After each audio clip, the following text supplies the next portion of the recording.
hi Dan. Hi. Well, maybe a bit obvious first question. Why are you called the Heavy? It's been a popular question. Okay. It just seemed to make sense, it just seemed to fit.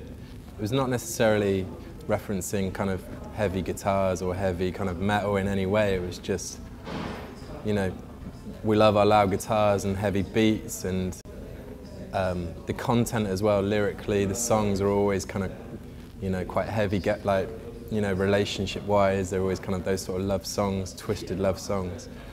And I just thought the Heavy, it just sounded really kind of like it fit, you know. Like heavy, but not specifically in loud. Yeah, not just kind of, you know, a big metal band or, you know, playing as loudly as possible. It's more about the content and you know, you can describe something that's heavy that's not necessarily in your face, you know, maybe a situation or maybe a, you know, a situation that you get yourself into, you know, it can be heavy, you know, on your mind, you know, and maybe on your soul. So yeah, and you said the content of the songs, like, is heavy, like you mean lyrically?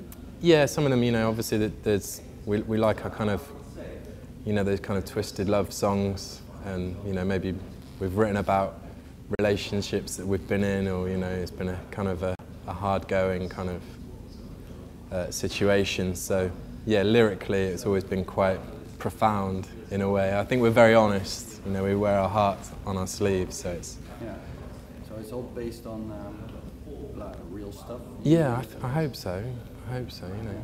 Like the song Dignity, the line, always fucking with my integrity. Yeah.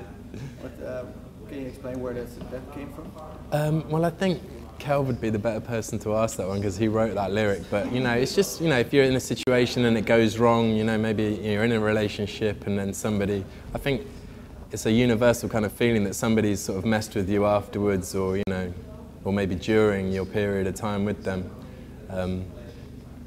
Yeah, I think that was really relevant to him at that time. So, yeah, obviously somebody fucked with him and fucked with his dignity. Like in a bad relationship, you always feel that someone's fucking with you. Yeah, absolutely. Yeah. Maybe afterwards, maybe it goes sour, and it's funny because we kind of, around about the time that we wrote it, the whole thing with Paul McCartney and Heather Mills was going on, so it was like, it seemed kind of quite relevant at the time, because she appeared to be fucking with his dignity at the time, but, you know, it was just funny, it kind of fit at that point of time. That's the sort of thing. So a bit of universal stuff. It even happens to Paul McCartney. Absolutely, even Paul McCartney gets fucked with. Even the richest musician in the world. Totally. Yeah. All that money, there's still a lot of stress. Yeah. Okay. Yeah, you and Kelvin started the band. Yeah. Where did you meet first? How long ago was that? We met quite a long time ago. It was about 10 years ago. And we met in the Gap, you know, in the clothes shop in the Gap. We were working. You both were? Yeah, folding jeans, folding t-shirts. And that's where we met, and we just started talking. Thanks, Ron. Started talking about music, and it was immediate that, you know, we had this kind of, we had a real passion for the same things in film, you know, music, visually. It was a big thing for us, like Jim Jarmusch films, you know. One in particular? Down by Law, that was a big one. The one with Tom Waits, is it? Yeah. Tom Waits, again, it was another big thing for us. And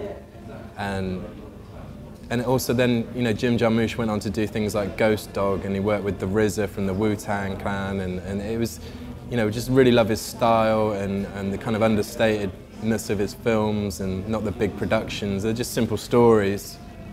And he's always had the most incredible soundtracks, and he's always worked with the most amazing people, like, you know, he's worked with Joe Strummer in the past, and Screaming Jay Hawkins, Tom Waits, Roberto Benigni, and that Coffee and Cigarettes movie we had, all, you know, Iggy Pop and White Stripes, and it just, you know, for us, you know, it was just a real coincidence that you come across somebody that's really into the same sort of things, or sees the same beauty in the same things that you do, so it kind of went on from there, really.